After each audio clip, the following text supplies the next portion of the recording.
السلام علیکم سر، میں میڈیا سائنسز ڈپارٹمنٹ سے وجیہہ رضا رضوی. میرے دو چھوٹے سے سوال ہیں with all due respect for every thing that you have said. پہلا سوال یہ ہے کہ سم ویئر ان یور اسپیچ مجھے یہ لگا کہ I am trying to understand کہ آپ پروپوز کر رہے تھے کہ ہمیں صوبوں کو کنفیڈریٹ کرنا چاہیے یا صوبوں کا نمبر انکریز کرنا چاہیے، دونوں کام کرنے چاہیے. اور دوسرا کویسچن جو ہے وہ ڈیولپمنٹ سے ریلیٹڈ ہے کہ اگر M2 کے دوران ہماری جو ورک فورس ہے وہ ٹرین ہوئی اور پھر M1 اور M3 پہ کام ہوا، تو بیسکلی اگر آج سے 20 سال پہلے ایران کا لاہور کے نیچے انڈر گراؤنڈ کا پروپوزل جو ہے ہم نے ڈسکس نہیں کیا زیادہ، تو آج کی ڈیٹ میں لاہور، کراچی، پشاور، سرگودھا، ملتان یا کسی اسمالر سٹی کے نیچے اگر ہم انڈر گراؤنڈ کا پلان ڈسکس کرتے ہیں تو اس میں ورک فورس ٹرین ہوگی and it would be helpful. تو اس کے بارے میں I would like to hear. Thank you. جو میں نے بات کی ایران کی، وہ میں نے اس کانٹیکسٹ میں کی کہ وہاں پہ لوکل گورنمنٹ اتنی اسٹرانگ ہے کہ یہ سارا کام وہاں کی لوکل گورنمنٹ کر رہی تھی، پروونشل گورنمنٹ نہیں کر رہی تھی. اور 5 شہروں میں سائملٹینیسلی کام ہو رہا تھا. انڈیجنس ورکر تھا جو وہاں پہ کام کر رہا تھا. مشینری ان کی یورپین تھی، جرمن تھی، موسٹلی ان کے جرمنی کے ساتھ تھے، but total work force Iranian تھی. ایون جو ان کا سافٹ ویئر بھی چل رہا تھا کمپیوٹرز میں، وہ بھی پرشین میں تھا. تو اتنا کام انہوں نے کر لیا اپنے لوکل لیول پہ، لوکل گورنمنٹس کے اندر. ہم نے وہ نہیں کیا. ہمیں اگر موٹر وے بنائی تو فیڈرل گورنمنٹ نے بنائی، یا اب کچھ پروونشل گورنمنٹ آتی ہے، تو لوکل گورنمنٹ تو ہے ہی نہیں ہماری کام کرنے. تو بعد میں ورک فورس ہماری ان کاموں کے لیے تو ٹرینڈ ہے. ہمارے بھی کام اب لوکلی روڈز بن رہی ہیں اور یہ سب کچھ چل رہا ہے، کچھ چائنیز کر رہے ہیں.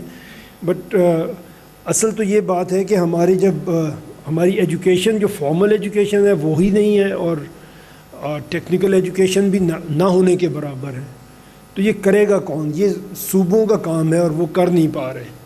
اور اس لیے کر نہیں پا رہے کہ ان کا سائز بہت بڑا ہے. میں یہاں کسی بھی پولیٹیکل لیڈر کو بھی کرٹیسائز نہیں کرتا. میں یہ سمجھتا ہوں ہمیں دیکھنا یہ چاہیے کہ جو کام ہم نے کسی کو دیا ہے وہ ہیومنلی پاسبل ہے بھی یا نہیں ہے.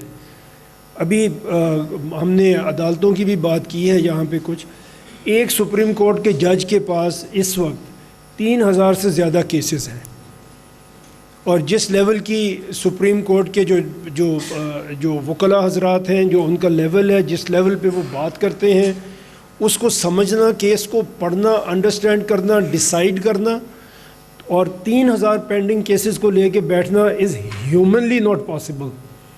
ہم اس کو جتنی بھی برائی دیں، ہم برا کہیں، ہم عدالتوں کو انیفیشینٹ کہیں، بٹ ہم دیکھیں روٹ کاز کیا ہے. اسی طرح ہماری ہیلتھ کی حالت ہے. ہم دیکھیں کہ ہم کیا جو انٹرنیشنل سٹینڈرڈز ہیں ہیلتھ فیسلٹیز کے نمبر وائز، میں کوالٹی کی بات نہیں ابھی کر رہا ہوں، نمبر وائز ہم اس میں کہاں پہ فال کر رہے ہیں. اگر 1:10 کا ریشو ہونا چاہیے تو ہمارے پاس تو 10:10 کا ریشو ہے. یہ چیزیں ہمیں دیکھنی ہے. یہ ہو اس لیے نہیں پا رہی. ہم ایک دوسرے کو برا کہتے رہیں گے، گالی دیتے رہیں گے، اس سے مسئلہ حل نہیں ہوگا. روٹ کاز ہمیں دیکھنا چاہیے کہ روٹ کاز کہاں ہے.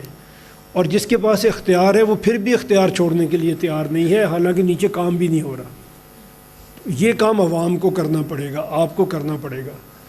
آپ اگر اپنا اور ہم یہاں کس لیے ہیں؟ ہم یہاں پہ پبلک اوپینین فارم کرنے کے لیے ہیں.